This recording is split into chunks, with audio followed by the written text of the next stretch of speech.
All right, parents, man, it can be tough getting your kids on a sleeping schedule, getting them to sleep when you want them to, but help is on the way. Dina Kupfer, living it herself. She's got an expert. Boy. Yeah, good morning to all of you. Okay, so Hazel, little baby Hazel, she's turning 3 in less than a month, and we are in the three-nager stage.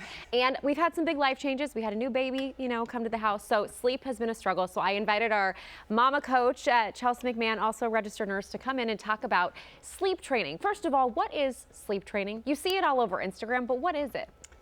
Yeah, so here's the problem with that term. It is such an umbrella term, right? Every method to getting your kids to sleep, which we know is just like the utmost priority because when they're sleeping, we get to sleep, falls into that bucket. Right. So I hate kind of that phrase, to be honest with you, because that's good to know. It's so hard when people are like, well, have you tried sleep training?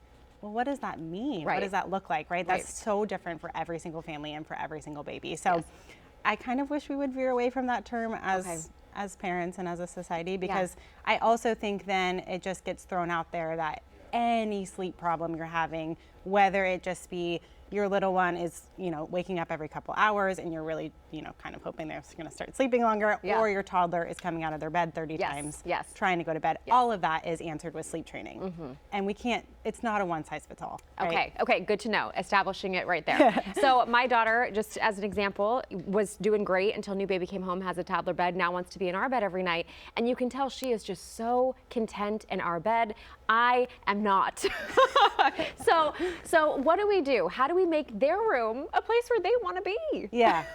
And this I hear this all the time, and I've gone through this the same thing. I have a 4-year-old and a 1-year-old now, and when my baby came home, she was obsessed with the fact that the little one was sleeping in our room. Why couldn't she? The bassinet's in our room. Why couldn't she? Right? And so the same thing. Every single night she managed her way in. And really this just takes some very gentle strategizing, right, with our toddlers. But toddlers, again, sleep training in the sense of putting them in their bed, closing the door, good night, I'll see you in the morning, that's not going to work. No. Right? They're in a bed, first of all, and they can open doors, and we can't lock them in there. So what do we do, right? We need to let them have those feelings. We need to let them be seen. We need to make them feel supported and loved. And also we need to have some boundaries of this is your room, this is your bed, you are safe, you are loved. It is time for sleep, right?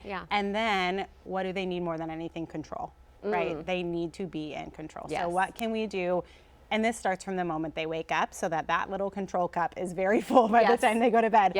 What can they control? The jammies they pick out, the toothbrush they use, what do they wash first in the bath? Whatever it is, we let them have that choice and that control. And so when we go to bed, what books do you want to read?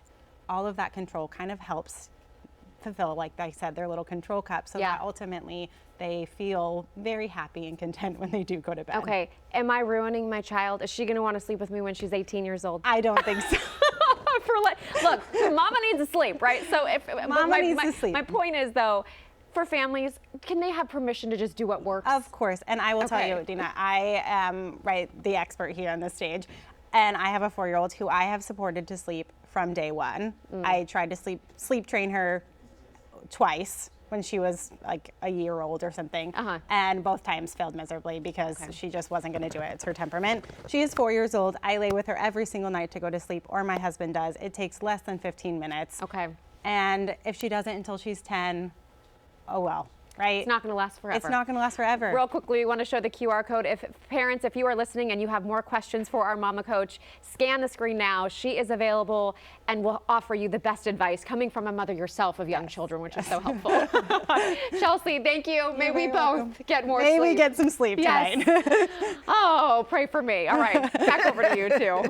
It's okay. And then when they go off to college, then you stop sleeping because you're wondering what they're doing. Oh, right. It switches. Yes. Just when you It's great. It's great. See how that works? These kids. think, oh, I got my time back. I'm going to sleep. Now you're going to worry. It's great.